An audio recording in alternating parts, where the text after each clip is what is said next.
शुभ दुपार. झाली का सगळ्यांची जेवणं? तर आता दारामध्ये बघा केवढं छान हिरवं हिरवं दिसायला लागले. याचं क्रॉप कवर काढले आम्ही काल.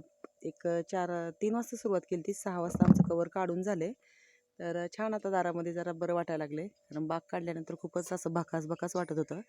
तर हिरवं हिरवंगार दिसतं. ह्याचं कवर काल काढले आम्ही बसलो जेवण करायला. आज आम्ही मस्त अशा म्हणजे आमच्या भुईमुग काढायला आलाय, त्याच्या शेंगा उकडल्यात मीठ घालून. हे बघा, गरम गरम आहे पाणी अजून.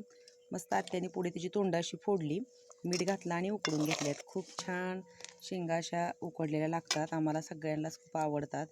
बिया बघा अशा खूप छान आतल्या उकडल्यात. आणि इकडे भाजलेल्या पण शेंगा आहेत. आता काय ओल्या शेंगा निघोसपर्यंत मस्त शेंगा भाजलेल्या उकडलेल्या सगळ्या छान छान खायच्या. आज बनवली आहे चवळीची भाजी.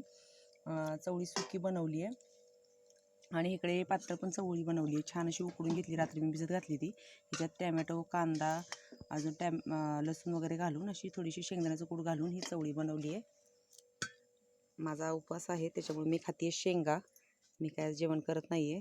तर कसं वाटलं आमचं रानातलं जेवण, चवळीची भाजी, नक्की मला कमेंटमध्ये सांगा. तर ही जी कढई आहे ना, हिचं ॲल्युमिनियम वेगळं असल्यामुळे हिला असं एक काळं डाग राहिलेला आहे. हा घासला तरी निघत नाही. मला मागे एका ताईंची कमेंट आली होती की भांडी स्वच्छ घासत जा, त्यातले काय ते अन्न पण काळं दिसते. पण नाही असं. कसं ही कढईने हिच्यात फरक केवढा आहे बघा. ही कशी दिसते एकदम पांढरी शुभ्र. ही पण आम्ही चुलीवरच ठेवतो, ही पण चुलीवर ठेवतो. पण ह्याच्या ॲल्युमिनियममध्ये काहीतरी फरक असणार, त्याच्यामुळे ही बाजूनी काळं काळं झाले मध्येच हे. तर तशी पण ही माझ्या लग्नातली आणि ही माझ्या बहिणीच्या लग्नातली, असा पण फरक आहे. ह्याच्यात खूप फरक आहे. ही जुनी आहे, ही नवीन आहे.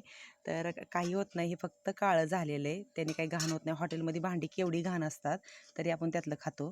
तर आत्या इकडे जेवण करतायत. खूप सारं ऊन झाले. आत्यानं जायचं जवस काढायला. मामा